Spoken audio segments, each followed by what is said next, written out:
What's going on, besties? Today we are going to be covering the ATIT's version 7 English portion, and we're going to be starting with conventions of English.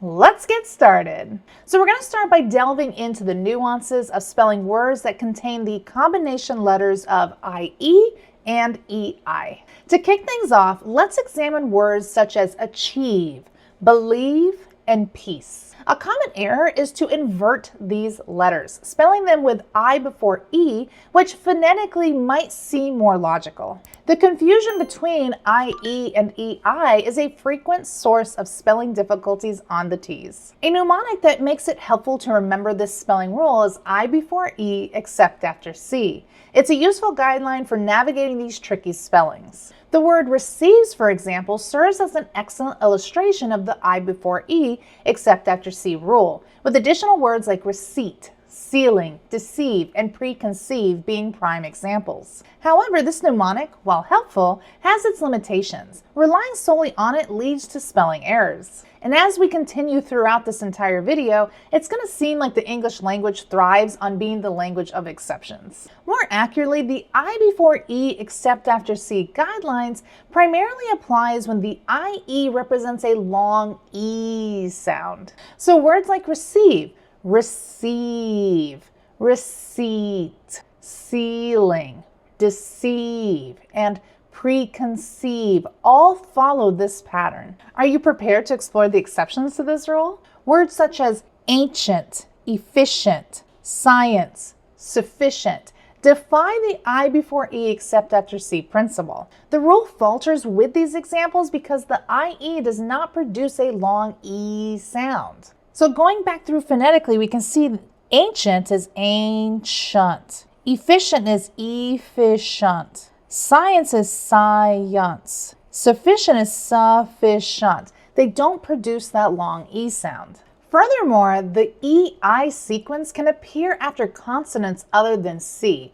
including words like there, foreign, weird, leisure, height, neighbor, weight, vain, and feisty. It's astonishing how such a small pair of letters can cause such immense confusion. If you find yourself struggling with these spelling conventions, remember the rule I before E except after C guideline can be incredibly useful, yet it's important to note that it mainly applies only when the IE combination produces a long E sound. Let's dive into how drop the final E spelling rules operate, starting with the introduction of suffixes. So suffixes are a cluster of words that are attached to the end of a word, altering its meaning. Consider the following suffixes. We have ing, ed, ful, and less. Notice that some suffixes begin with a vowel. We call these vowel suffixes. So which two suffixes in our examples end with a vowel? Well, you've got that right. We've got ing and we've got ed.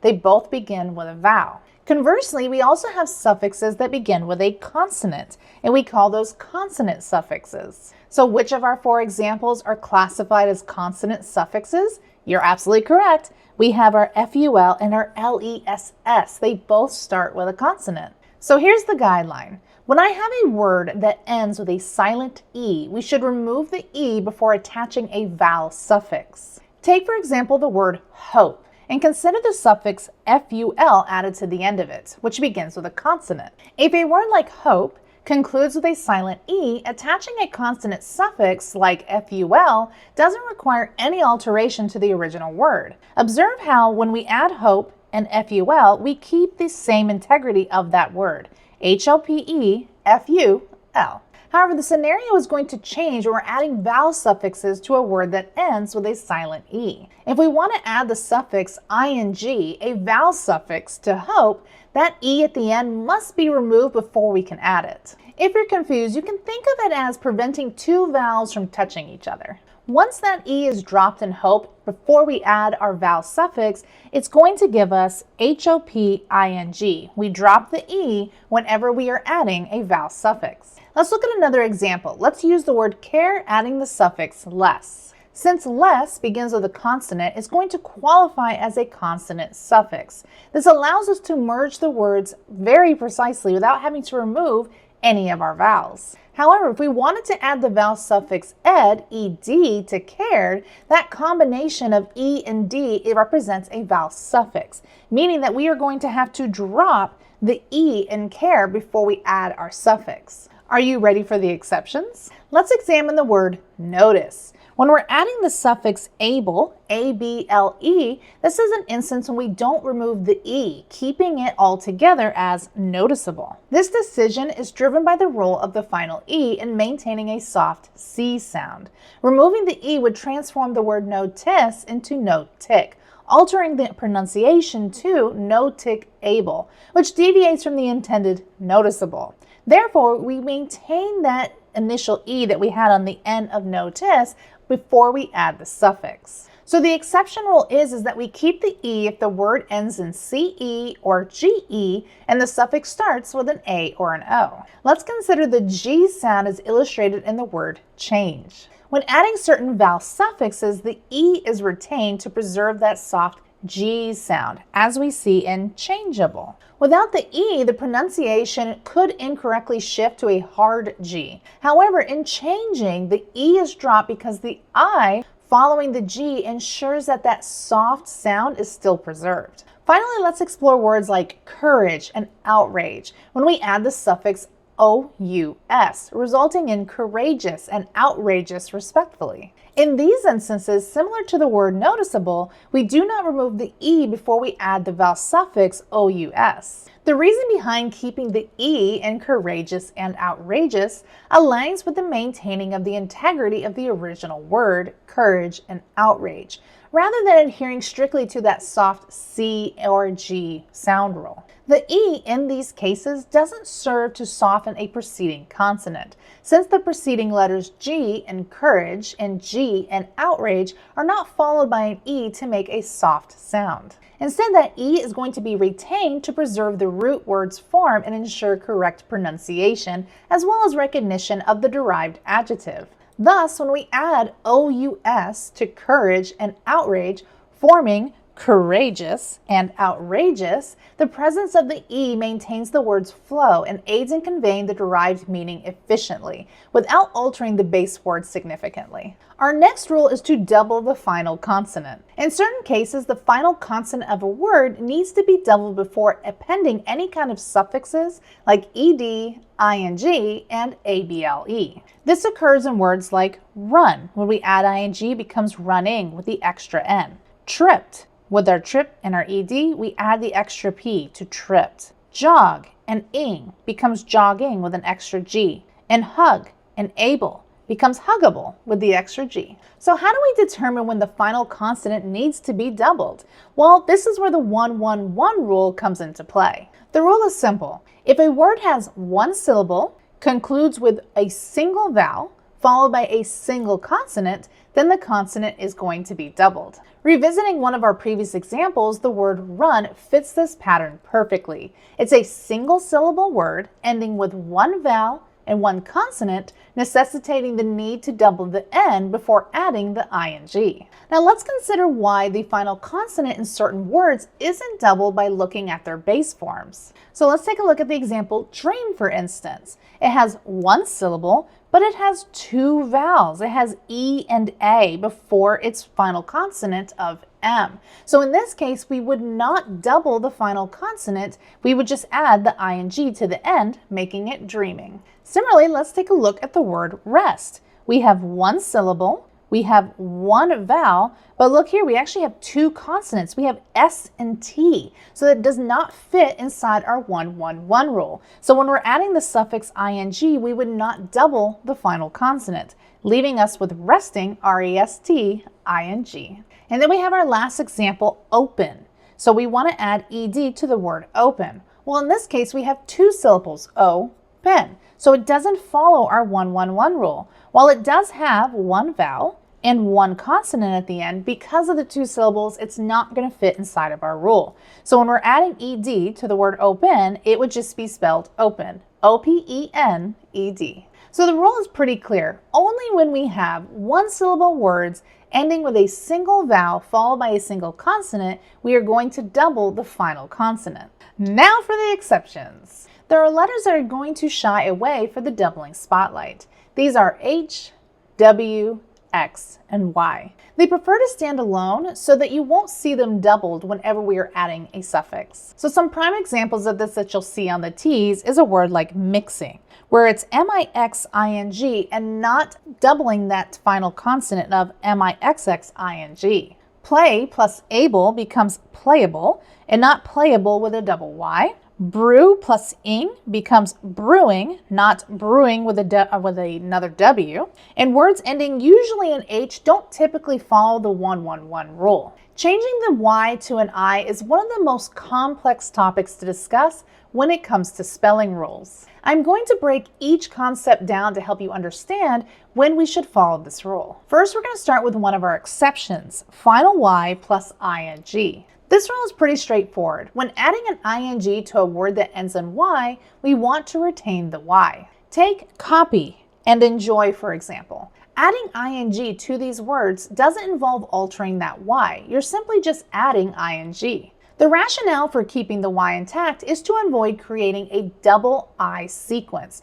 which is not a recognizable vowel combination in the English language. The only exception to this rule might be skiing, but that's an outlier because it borrows from another language, making that double I acceptable to its unique instance. Diving deeper into the transformation of the final Y in words, it's worth noting that the Y typically turns into an I when we're adding any kind of suffix, either beginning with a vowel or a consonant suffix. However, it's important to note that we are excluding ing from this discussion as it adheres to its own general guidelines like we discussed before. Another crucial aspect to this rule is to consider the presence of a consonant immediately before the final Y in our base word. Taking a closer look at our two examples, baby and happy, demonstrate this principle. In baby, the letter B precedes the final Y, and in happy, the letter P precedes the final Y. When we introduce the suffix s, which is a vowel suffix to baby,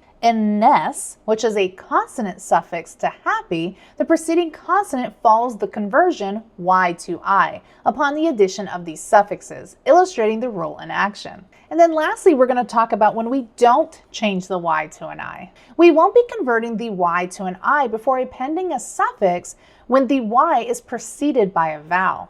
This exception is particularly intriguing, and I've chosen to discuss it last partly because it involves navigating vowel combinations more intricately. Let's take a look at our two examples, stay and valley. In both of these words, the vowel precedes the final Y. There's an A in stay before the Y, and there's an E and valley before the Y. Regardless if we're adding a vowel suffix like ed in stay, or a consonant suffix like s in valley, the presence of a vowel before that final Y means that we keep the Y unchanged when we're introducing the suffix. And that's everything that you're going to need to know when we're talking about changing a Y to an I, the final Y plus ing, and when we would not change the Y to an I. So next, let's talk about rules for plural. So there's a lot of rules, so hang tight with me. We're going to start with the general rule. So most nouns are made up of plurals by adding s to the end of a singular form. So here you see we have a singular form, car, bag, and table. We simply just add an s, making it cars, bags, and tables. Nouns ending in s, x, z, ch, sh, and ss, these nouns are made plural by adding es to the end of their singular forms. Like we see with bus becomes buses with the es, bench becomes benches, and box becomes boxes. Of course, there's always exceptions to this rule. Words that end in ch but make more of a k sound, like we see in stomach, we just add an s. And words that have an irregular plural, like fish, would just be fish. Fish could be singular and it can also be plural. And ox would actually become oxen. These are common words you're going to see on the T's. So what about nouns that end in f or fe? Well, we change the f or the fe to ves whenever we're making it plural. So calf would become calves with a ves, shelf would become shelves, and wolf would become wolves. And the exception to this rule is there are common words that you're going to see where we don't drop the F or the FE. So these are a list of those words. We see roofs, chiefs, chefs, beliefs, oafs, reefs, giraffes, refs, safes, and surfs. So what about nouns ending in O? So nouns that end in O, preceded by a vowel, is going to be made plural by adding S. So like we see in radio becomes radios, stereo becomes stereos, and video becomes videos. Because all of these examples, the O is preceded by a vowel. However, if the noun ends in an O and it's preceded by a consonant instead of a vowel, we make it plural by adding ES. Like we see in potato becomes potatoes with ES. Hero becomes heroes. And domino becomes dominoes. And there are, of course, some exceptions to these rules. Like we see with piano, we would simply just add an S to make it plural. Photos, the same thing, we would add an S. And then halo, the same thing, we would add an S to halos to make it plural. And our last rule for plurals is nouns that end in Y. When we have a Y that follows a consonant, we change the Y to an I and we add an ES. Like we see in cities, we would remove that Y and it would become cities, CITIES. Same thing with candy would become candies, and lady would become ladies. And just like we saw with O, whenever we have a Y followed by a vowel, the plural is going to be formed by retaining that Y and simply just adding S. Like we see with day becomes days because the Y is preceded by the vowel A, so we would simply just add S. Same thing with toy would become toys, and donkey would become donkeys. Homonyms, homophones, and homographs explore the fascinating world of words with similar sounds but distinct meanings. Homophones specifically are words that sound alike but differ in meaning, like the word male and male. Some additional examples of homophones could be like berry, which is the fruit, or bury when you bury a plant into soil. We have night, which is like the nighttime when it's dark. And we have knight, which is a person in shining armor that protects somebody. Same thing with the word bee and bee. One could be an animal,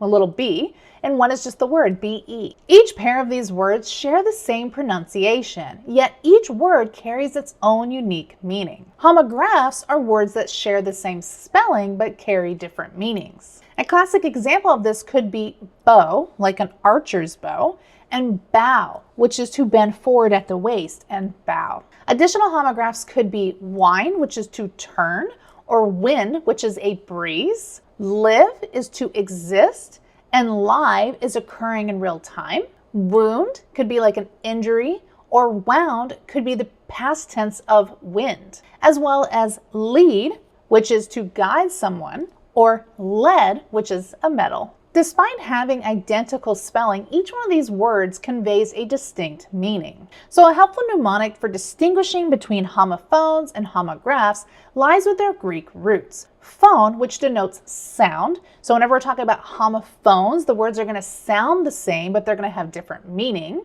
And graph, which means to write, suggesting that homographs are written identically, but they have different meanings. So what about words that share the same pronunciation as well as spelling, but they have different meanings? Let's consider the word ring, which means jewelry that we could wear on our finger, or the sound that a bell or telephone makes when it rings. Ring, in both contexts, represents homonyms, words that are simultaneously homophones and homographs. Some additional words could be letter, which is a character that we see in the alphabet, or letter, which is a handwritten message. We again see bow, which is a bow you can wear in your hair, or bow, which could be an archer's bow. And then lastly, bat, which could be a baseball bat, or bat, which is a mammal that flies through the air at night. It's worth noting that the terms homonyms can sometimes be used more broadly to encompass any word that qualifies as either a homophone or a homograph.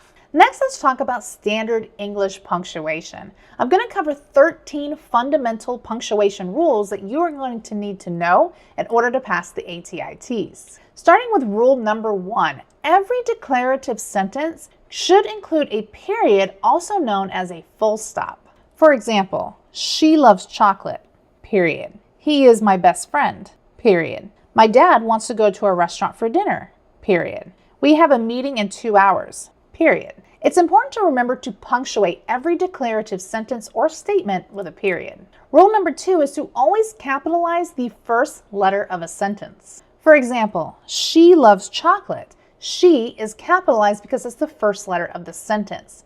We say the same thing in he is my best friend, my dad wants to go to the restaurant for dinner, and we have a meeting in 2 hours. That very first letter of that very first word in every sentence should be capitalized. Additionally, whenever a sentence concludes with a question mark, period, or exclamation mark, we want to ensure that we leave at least one space before starting our next sentence with that capital letter. For instance, she loves chocolate and he loves pizza. There should be a space in between those two independent clauses before we start our next sentence with a capital letter. Rule number 3 involves capitalizing proper nouns. But what exactly is a proper noun? Essentially, they are specific names given to common nouns. For instance, while boy is a common noun, David is a proper noun because it is a specific boy's name. We don't capitalize the word boy unless it starts a sentence, but David is always going to be capitalized no matter where it is located in the sentence. Next, consider the word day. Day is a common noun and remains lowercase. However, Friday is the name of a specific day. Thus, it is a proper noun and would be capitalized. The same rule applies to the rest of our examples. Month is a common noun. July is a specific month, making it a proper noun, and we capitalize it. Country is a common noun. Canada would be a proper noun. City is a common noun. New York would be a proper noun. And ocean is a common noun, while Atlantic Ocean would be a proper noun. So in the sentence, he is a boy, his name is David. David is our proper noun, and we would capitalize that. Boy would remain lowercase. Just like we see with our example, the best day of the week is Friday. Day is a common noun, so it's going to remain lowercase. And Friday, because it is a specific day of the week, is going to be capitalized and is also a proper noun. Here are some additional examples of how we would convey this in sentences whenever we're capitalizing proper nouns. Rule number 4 is avoiding using apostrophes when we're creating plurals. A common mistake we tend to see mostly on the T's is whenever we're adding an apostrophe to pluralize a noun. For instance, it's incorrect to write, they have 2 cars with an apostrophe, or they have cats and dogs, where we apostrophize the cats and we apostrophize the dogs. The correct approach is simply to just add F to the end of the noun, like we see in they have 2 cars, and I love cats and dogs without the apostrophe. Like we see with rule number 5, apostrophes serve 2 main purposes: to form a contraction and to indicate possession. Take, for example, I don't know, which is just another way of saying I do not know. Don't is a contraction for do not, where 2 words are combined with an apostrophe replacing the omitted O. Similarly, your is another contraction, which stands for you are. We simply add an apostrophe where we omit the A. Contractions streamline sentences by merging words and using apostrophes to signify omitted words, as seen in he's in a bad mood, where he stands for he is. In addition to contractions, apostrophes show possession, illustrating ownership. For instance, Jack's new car is beautiful utilizes an apostrophe and S to demonstrate that the new car belongs to Jack. My teacher's new wife is really nice uses an apostrophe to indicate that the wife is married to the speaker's teacher, signifying a possessive relationship. Rule number 6 dictates all questions or interrogative sentences must conclude with a question mark. Therefore, whenever you pose a question, it's essential to punctuate it with a question mark at the end. For instance, do you like pizza? Are you tired? Should we go to the movies tonight? Each of these examples are questions, and as such requires a question mark to signal its interrogative nature. Rule number 7 emphasizes the use of an exclamation mark at the end of a sentence to convey excitement, strong emotion, or urgency. An exclamation mark transforms the tone of a sentence, as seen as, wow, you are beautiful. Here, that exclamation mark amplifies the expression of excitement, compared to the more subdued tone we would see if we ended it with a period. Exclamation marks are versatile, capable of expressing not only happiness and excitement, as we see with I'm excited, but but also frustration and anger in statements like, "That was a terrible choice." They are equally useful in conveying urgency. For instance, "Be careful, watch out." This punctuation mark is also common in commands or imperative sentences,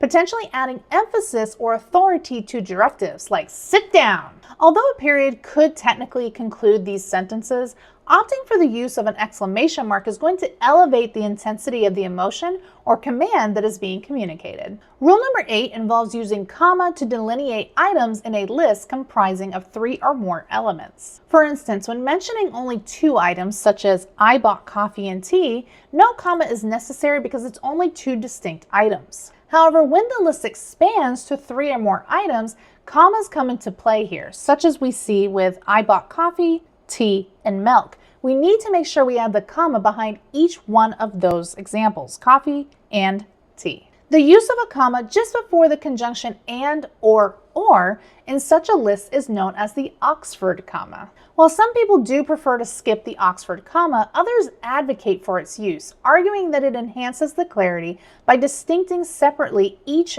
item in a series. For the purposes of the ATITs, you will need to know and become accustomed to the Oxford comma in order to pass the English section of the Ts. Rule number 9 instructs the use of a comma to separate independent clauses when it is linked to a conjunction, such as for, and, nor, but, or, yet, and so. An easy mnemonic to remember these conjunctions is fanboys. Keeping fanboys in mind helps you recall the necessary conjunctions to look out for. Let's consider the example, "I want to go out tonight, but I need to study." The original sentence without the comma is incorrect. In fact, "I want to go out tonight" and "I need to study" are both independent clauses. Each are capable of standing alone as a complete sentence. Therefore, when these clauses are connected by a conjunction, like we see with "but," the comma is indeed necessary to precede the conjunction, making it "I want to go out tonight, comma, but I need to study." Another example could be, "He is a doctor and she is a lawyer." This is again incorrectly punctuated. Since "he is a doctor" and "she is a lawyer" are both independent clauses joined by the conjunction "and," we need to make sure that we add the comma before our conjunction "and" in order to make this correctly punctuated, turning the sentence into "he is a doctor, comma, and she is a lawyer." Rule number 10 highlights the use of the semicolon to link closely related independent clauses, which are essentially complete sentences on their own. For instance, the sentence "I love coffee, you love tea" is elegantly combined by the semicolon. "I love coffee, semicolon, you love tea." This alternative stands alongside the possibility of either separating them into 2 distinct sentences or linking them with a comma followed by a conjunction, like we saw with "I love coffee, comma, and you love tea," or "I love coffee, period, you love tea." Additional examples could be "Calvin is a teacher, semicolon, Jennifer is a nurse. Michael doesn't like seafood, semicolon, he prefers pasta." These instances demonstrate how semicolons effectively connect 2 independent clauses that are closely related in context, offering a nuanced way of conveying related ideas within a single compound sentence. Rule number 11 focuses on colon to introduce a list of items. For instance, in the sentence, "They serve many types of food, colon, Chinese, comma, Indian, comma, and American." The colon is employed to connect the independent clause, "They serve many types of food," with the subsequent list of Chinese, Indian, and American. Similarly, in the statement, "There are 3 things every child needs, colon, education, food, and family," it employs that same knowledge. The colon links the independent clause preceding it with the list that follows. The use of the colon is an example that underscores its role in seamlessly transitioning from a complete thought to a detailed enumeration of a list. Rule number 12 dictates the use of hyphen to merge 2 or more words functioning together as a single adjective preceding a noun. For instance, phrases like "well-known author," "kind-hearted woman," "brand new television," "chocolate-covered peanuts" illustrate this principle. The hyphen effectively combines words that form a unified adjective that describes the following noun. In Rule 13, we use a hyphen to compound numbers that should hyphenate compound numbers between 21 and 99. Examples of this could be 21, 42, 99. You wouldn't hyphenate the word 20 because it's a word all by itself. But if you want to hyphenate the word 23, you would hyphenate 20 and 3 to make it a compound number. So classic examples of this hyphenation could be, I have 99 problems, where we hyphenate the 99, or she is 42 years old, where we hyphenate 42. So let's take a look at some examples of how things are incorrectly punctuated. So first we have, my birthday is in December. Well, we have a couple things wrong here. The M in my birthday is not capitalized. Anytime we start a sentence, we want to make sure that we start with a capital letter. And December is a proper noun. It's a specific month. So you also want to capitalize the D in December. In our next example, Julie loves cats, comma, Michael loves dogs. Well, we could fix this one of two ways. We could add a semicolon after Julie loves cats and Michael loves dogs to make sure that we are independently showing that these are two independent clauses, or we could keep the comma and simply add a conjunction like and, which it would become Julie loves cats, comma, and Michael loves dogs. Example 3, I went to the supermarket and bought cheese, eggs, and ham. As we can see here, we have a list of items, 3 or more, and we need to make sure that we employ the Oxford comma by adding a comma behind cheese and a comma behind eggs, making it correctly punctuated. Charles is 29 years old. 29 is a compound number. So in order to make this correct, we need to add a hyphen between the word 20 and 9 to show that it's a compound number. I want to go to the beach, but I think it's going to rain soon. Again, we have our conjunction here, but we don't have the comma before it. So in order to make this correct, we need to add that comma before our coordinating conjunction, making it, I want to go to the beach, comma, but I think it's going to rain soon. Our next example is, are you angry? Well, it doesn't really sound like a declarative sentence. It sounds like an interrogative sentence. So in order to make this one correct, we want to add a question mark to the end of that sentence so that the reader knows we're asking a question. Are you angry? We bought 2 new cars. Again, we don't want to add an apostrophe after the word cars to make it a plural. So we simply just add the word cars without the apostrophe, making that now correctly punctuated. And lastly, we have, you're a great guy. This does look correct, however, we're missing the apostrophe in our contraction for you are. So we need to add that apostrophe in between the U and the R to highlight that we have omitted the A. Another important concept is knowing when to use direct or indirect quotes. Direct quotes capture the exact words of the speaker, enclosed in quotation marks to highlight the verbatim speech. In the example, if Stephanie expresses, I am learning a new topic, we use quotation marks to quote her precise words directly. In contrast, indirect quotes paraphrase the speaker's original message without using any exact wording or quotation marks. Instead, we convey what was said, typically introducing the statement with that, and often shifting the verb to its past tense form. This example adds the word that, like we see with indirect quotes, and it also changes the verb to the past tense, which would be was. Parts of speech play a crucial role when it comes to forming grammatically correct sentences, each serving a unique function within a structure. Beginning with verb, these words depict actions or experiences. For example, verbs like run, walk, push, or eat illustrate this point. In the sentence, Lola ran to school because she was late, ran operates as the verb, indicating the action that Lola took. Similarly, John loves to bake cookies. Bake is the verb, describing what John enjoys doing. A noun identifies a person, place, object, or idea. Examples can include house, teacher, cup, and shop. In the sentence, my instructor is a very nice person, instructor serves as the noun signifying a person. In the sentence, Ty is going to go on vacation to China, there are actually 2 nouns. We have Ty, which is a personal name, and China, which represents a graphical location. An adjective modifies a noun or pronoun by providing additional detail and description, such as when we use examples like short, beautiful, red, or old. In the sentence, Julie has a huge house with 6 bedrooms. Huge acts as the adjective, offering a description of Julie's house. An adverb modifies a verb, an adjective, or another adverb by indicating how often, how,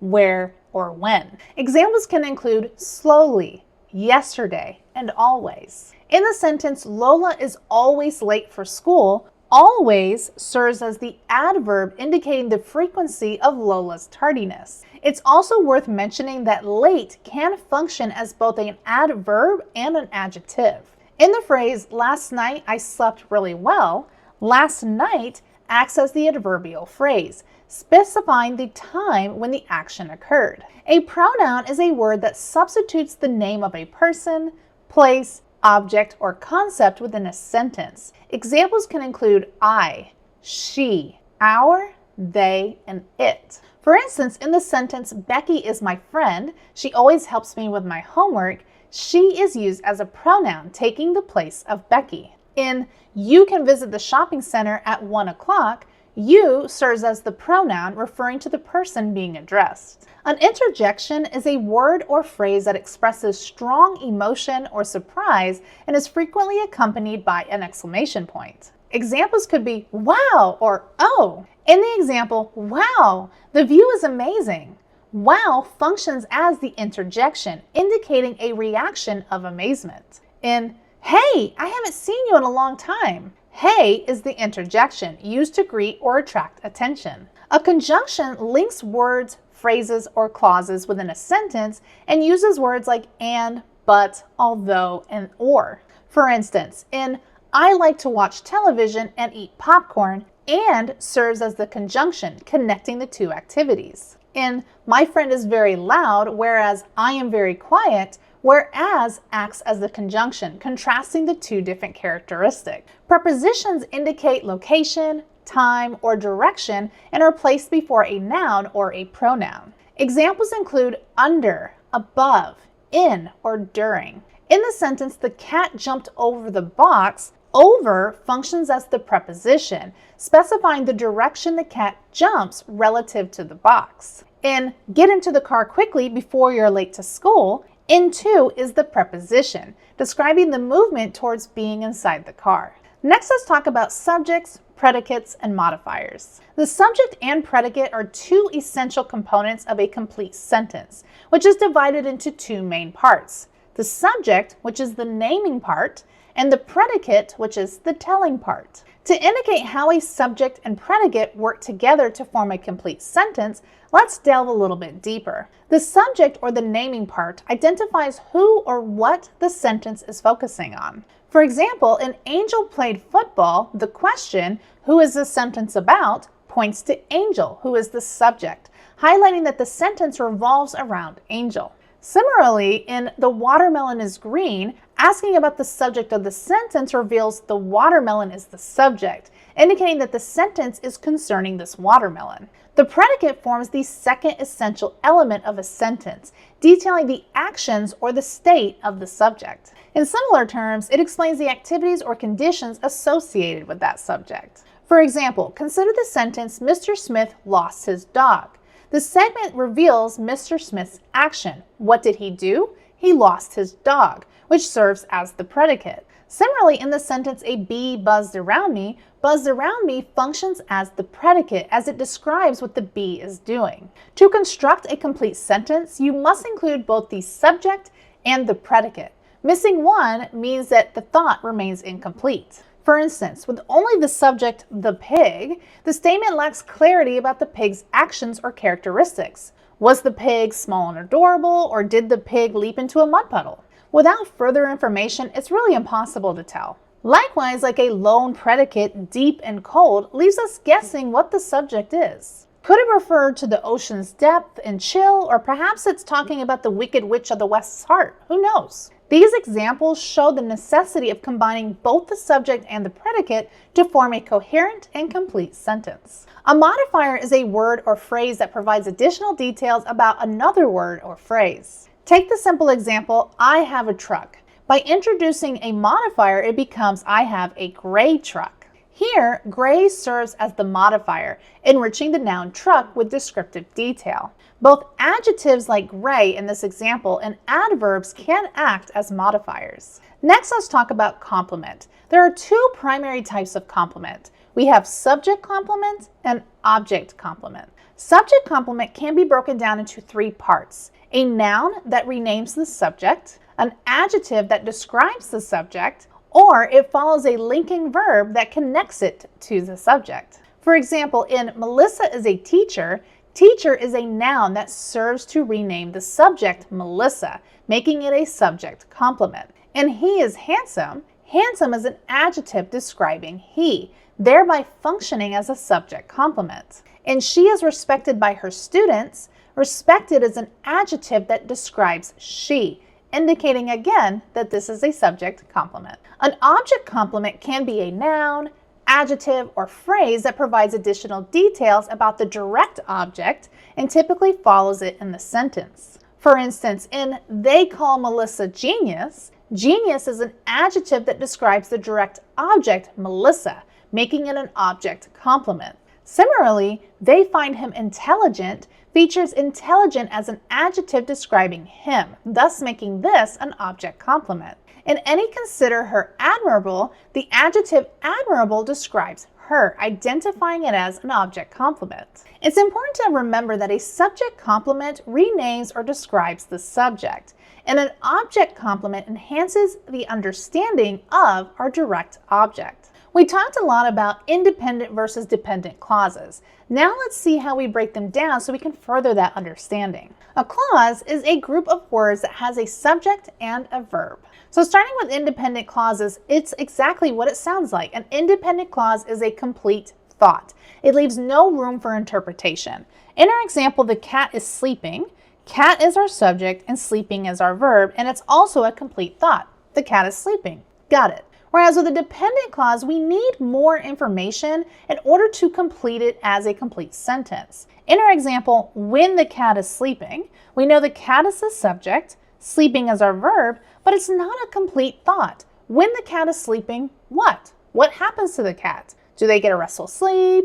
Does somebody wake them up? What happens to the cat when they're sleeping? A big tip when you're taking your T's is usually when we're looking at a dependent clause, we're going to see a subordinating conjunction plus an independent clause, making it ultimately a dependent clause. So in our example, when the cat is sleeping, when is actually our subordinating conjunction. Some additional examples of these subordinating conjunctions that you might see on the T's is since, when, if, while, because, who, that, which, as, although, whether, until, unless, in case, and even though are most commonly seen.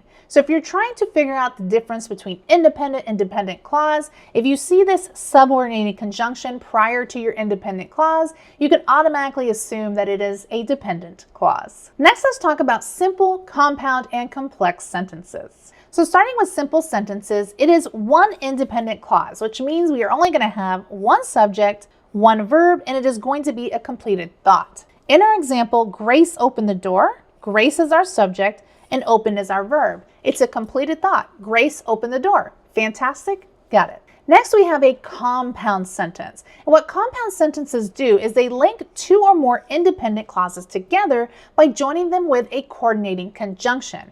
We talked earlier about fanboys. That's an easy mnemonic for you to remember the most common kinds of coordinating conjunctions you'll see on the T's. F stands for, A stands for and, N stands for nor, B stands for but, O stands for or, Y stands for yet, and S stands for so. So in our example, we have Grace opened the door, comma, and she looked outside. Grace opened the door is our first independent clause, just like we saw with our simple example. We have the comma in the word and, which is our conjunction, and then another independent clause, she looked outside.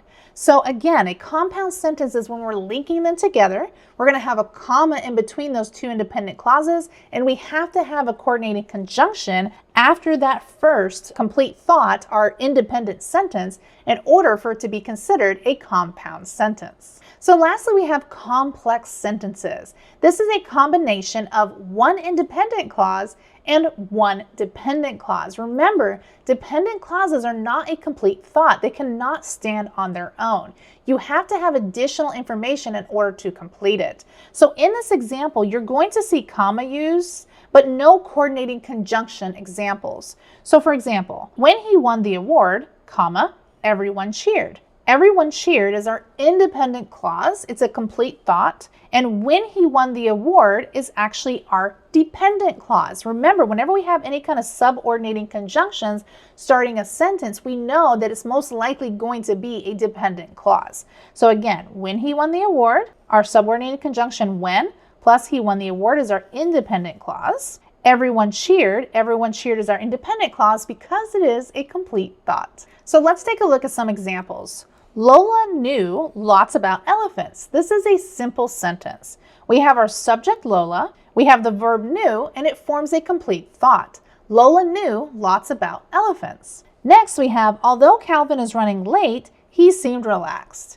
This is actually a complex sentence. We have he seemed relaxed, which is an independent clause, and we have although Calvin was running late being our independent clause. It starts with the subordinating conjunction although and finishes off with Calvin was running late. So anytime we have a subordinating conjunction and a thought, it's usually going to be a dependent clause. So yes, this is an example of a complex structure sentence. And then lastly we have he was hungry, so he ate. Again, a compound sentence. We have the subject he, which is actually seen twice in this sentence, and we have our verbs was and ate. And we have our conjunction so. So he was hungry, comma, so, which is our conjunction. He ate, making this a compound sentence. Lastly, we're going to talk about direct and indirect objects. Within sentences, objects can be categorized into two types. Direct objects, which directly receive the action, and indirect objects, which are recipients of the direct object or action that is being done.